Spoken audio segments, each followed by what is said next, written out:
పోరాటం ఇచ్చేంత వరకు 6 గ్యారెంటీలను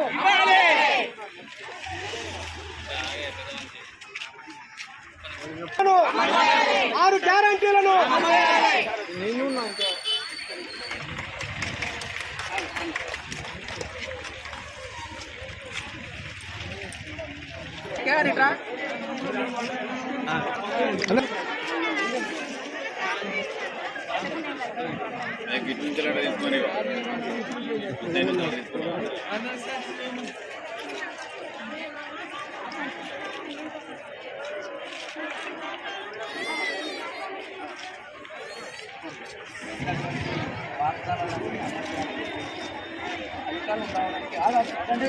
చెప్పినప్పుడు బాబు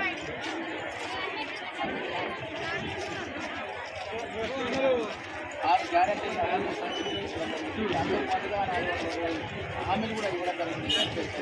దానిన్నింటినీ కూడా అమలు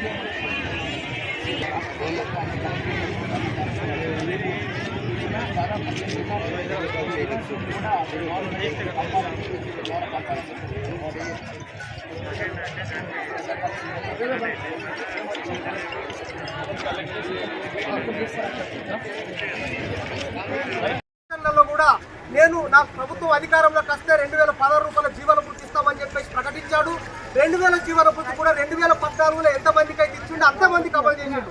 2014 నుంచి ఇప్పటి వరకు ఏ ఒక్క కొత్త దరఖాస్తు ఆ రోజు కేసీఆర్ ప్రభుత్వం తీసుకోలేదు.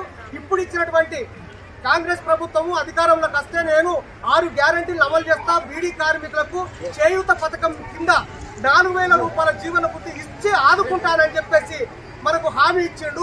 ఇప్పటికి 1-2 హామీలు అమలైనవి తప్ప ఇప్పటి వరకు హామీలు అమలు కాలేదు.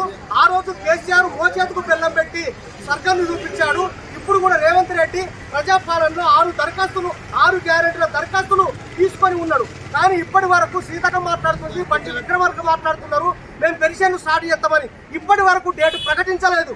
వెంటనే మీరు ఏదైతే రైతు రుణమాఫీకి ఏదైతే ఆగస్టు 15 వరకు అని మీరు ప్రకటించిండ్రో అట్లనే ఈ తెలంగాణ రాష్ట్రంలో 6 గ్యారెంటీలకు కూడా ఎప్పటిదాకా ప్రకటిస్తారో వెంటనే 15 తారీఖు వరకు మీరు ప్రకటించాలని చెప్పేసి, లేకపోతే రాష్ట్ర వ్యాప్తంగా పెద్ద ఎత్తున సిపిఎంఎల్ మాస్లైన్ ప్రజాపంద తెలంగాణ ప్రగతిశీల బీడీ వర్కర్స్ యూనియన్ ఐఎఫ్టీ ఆధ్వర్యంలో రాష్ట్ర వ్యాప్తంగా ధర్నాలు జరుగుతున్నాయి. అందులో భాగంగానే ఇవాళ నిర్మల్ జిల్లా కలెక్టర్ ముందు ధర్నా చేసి సమస్యలతో కూడినటువంటి